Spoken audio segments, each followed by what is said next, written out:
Ni känner säkert till låten Wild Thing och nu ska ni få träffa kompositören. But I've been watching you, and I don't think that's your game, no, baby. So what do you think is so special about doing festivals? Well, I kind of was thinking about the idea of festivals. To me, is that's a little different. Is first of all, in a lot of them, I can get a chance to play for some young people, and the other thing is you get a chance to see a bunch of the artists that you haven't seen in a while or would like to see, and hang out with them and have a drink with them and learn from them. Because when you get the spirit of artists you respect floating around the same room, usually good things happen from that. Anywhere that you want me.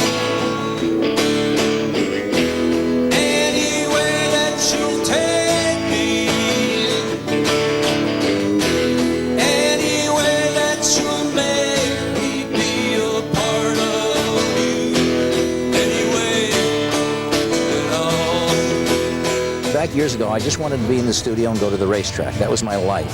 So I didn't play for people. Now that I'm playing for people, I consider myself a singer-songwriter. I consider myself a performer. And I love performing for people, and I'm not such a real pro at it. I just do it the way I do it, whatever. But I love doing it. And I could never imagine my life now, from now on in, without doing that. I love it. Just a little bit harder, so I can give. Little piece of my soul. I'm gonna try, baby, just a little bit harder, so I can show love with no control.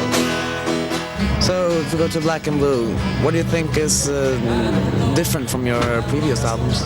Well, Black and Blue America is kind of a concept album, and it starts out with the title song, which is kind of about the 60s, 50s, and 60s, and it's a retro, because that was a period of time that I remember as being a very passionate time in my life and also the life of America, you know, where we were changing everything, we were making people listen to different kind of music, and because before that it was mostly the pop music that was being played, you know, I mean, like show music and things like that, and we, you know, kind of was the advent of rock and roll and blues and stuff like that, where we wouldn't allow the race records from down south not to be played in the east when they banned them all and stuff like that.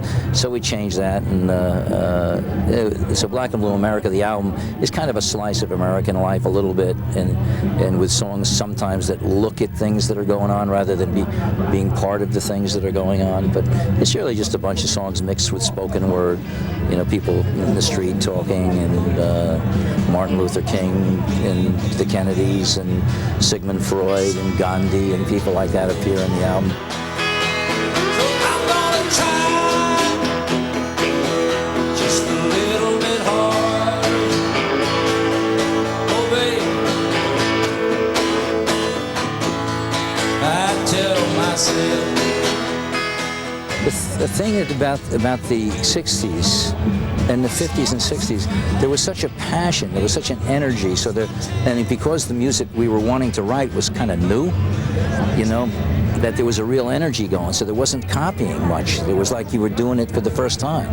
So now I think, you know, a lot of the stuff now is stuff that sounds like other things. Not that it wasn't back those days too. There were some things that were trying to be copies of the thing that was a hit last year, but I think more so now than ever before you have, you know, record companies getting in a lot of trouble by trying to catch on to a craze that seems to be popular now. By the time you get that damn thing to the street, that craze is over with.